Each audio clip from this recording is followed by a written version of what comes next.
Okay, so hello everyone. Okay, we'll explain today this topic, this grammar topic, which is very simple, but you have to understand which is the main usage for each modal verb. Okay, so I will explain then. Vamos a ver entonces el tema de verbos modales, chicos. Recordemos que los verbos modales son un grupo de verbos que, tal cual lo dicen, me habla de una forma o de un modo en especial. Los verbos modales comprenden algunos verbos. Los que vamos a trabajar el día de hoy son el verbo can, el verbo will, may, might, must y should, ¿ok? Igual con sus tres formas, ya sea affirmative form, negative form, and also the question form, ¿ok? So what about the grammar usage? Okay, we'll use modal verbs, okay, to show how important and necessary something is, okay? Los verbos modales lo que hacen es que me permiten hablar de diferentes situaciones, me permiten hablar de obligación, me permiten hablar de permisibilidad, okay, me permiten hablar inclusive hasta de sugerencia, okay, o inclusive para hablar acerca de algún compromiso que se tenga respecto a algo, una perspectiva, okay. This may include making something more important or less important depending on where the other person is and where you think they should be. Esto es muy importante, ¿por qué? Porque la interpretación que le damos a estos verbos modales, cuando los tratamos de traducir al español, entonces resulta que significan lo mismo todos, pero en la parte, digamos, de la semántica o digamos del entendimiento de cada uno, no significan lo mismo, ¿sí? Por eso es muy importante entender cuándo vamos a utilizar cada uno de estos. Ajá. Tenemos estos tres ejemplos que están en la parte de aquí. Ok, for example, you know you must do this today, ok. El must, por ejemplo, nos está hablando, es un verbo modal que nos está hablando de una obligación, ajá, de algo que se tiene que realizar, pero que a lo mejor esa obligación, si no se hace, no tendría como una consecuencia fatídica o no tendría una consecuencia, digamos, importante. Ajá. On the second example we have, I know I should help you, but I'm busy, ¿ok? En el should, por ejemplo, también es como de, bueno, estoy consciente de que debería ayudarte, pero estoy ocupado. A lo mejor no pasa nada si no lo ayudo, ¿ok? Simplemente estoy hablando de que estoy consciente de que debería hacerlo. En este caso, si comparamos el must del ejercicio anterior y el should, nos estaremos dando cuenta que pues prácticamente significan lo mismo. ¿Ok? O sea, si los ponemos en un translator, nos daría prácticamente lo mismo, que sería debería, ¿ok? O sea, la traducción sería tal cual, debería. Ajá. Pero en el inglés hay una diferencia. Digamos que esta escala de obligación o esta escala de compromiso en el inglés tiene, digamos, diferentes niveles que ahorita los vamos a analizar.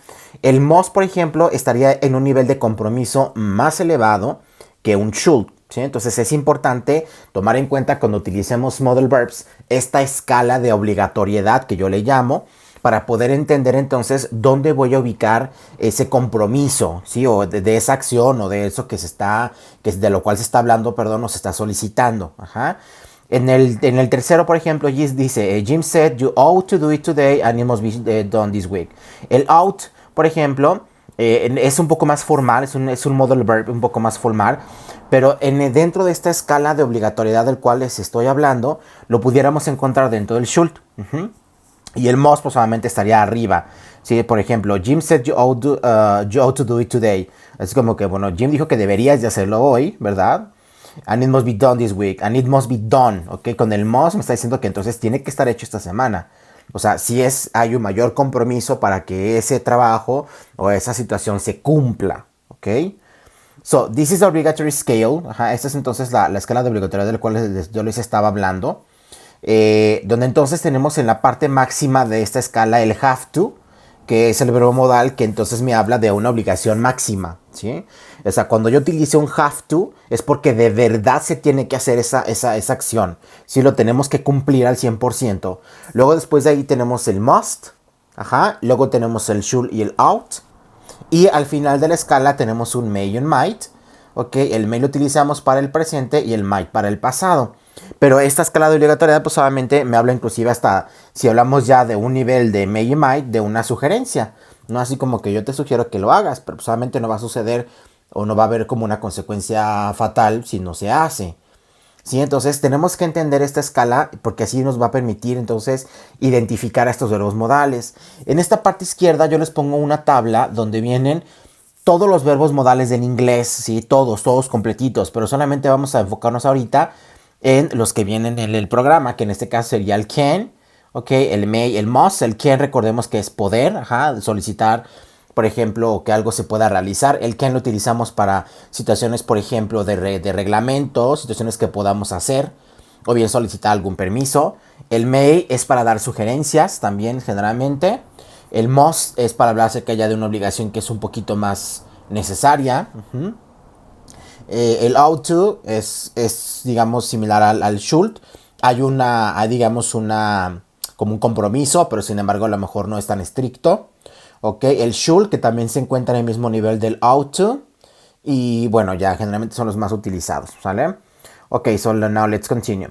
Okay, so what about the grammar rules? Okay, what about the form of the modal verb? Okay, so we can use the modal verb to in different situations. Okay, to talk about permission. Okay, ability, obligation, prohibition, lack of necessity. Ok, advice, possibility and probability.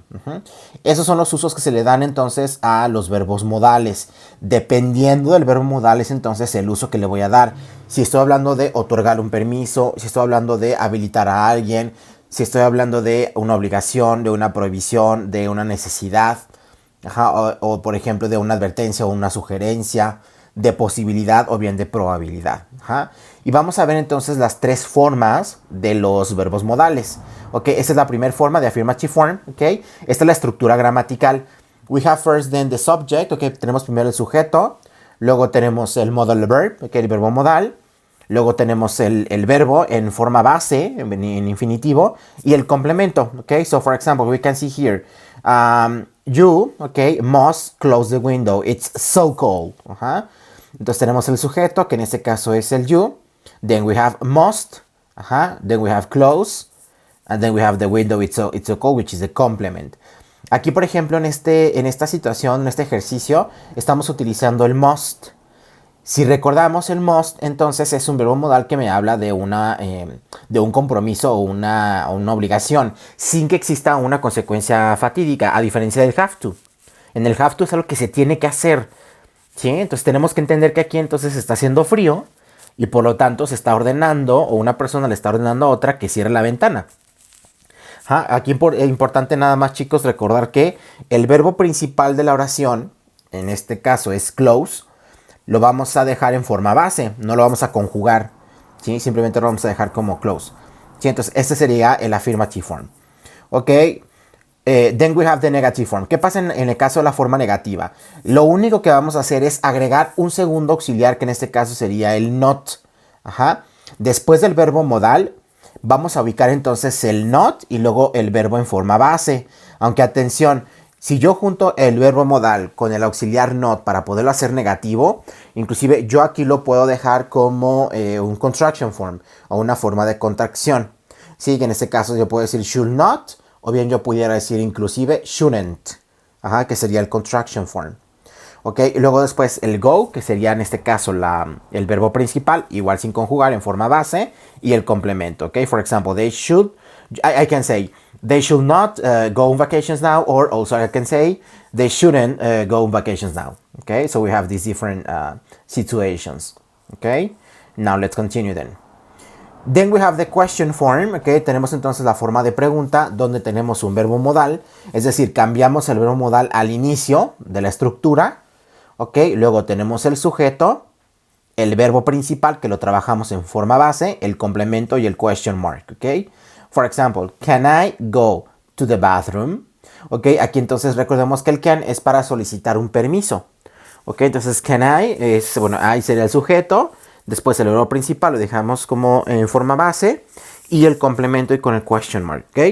Entonces nada más recordar que en el caso de la forma de pregunta o el question form, todos los verbos modales se van al inicio, seguido del sujeto o los sujetos dependiendo y el verbo principal en forma base, ¿ok?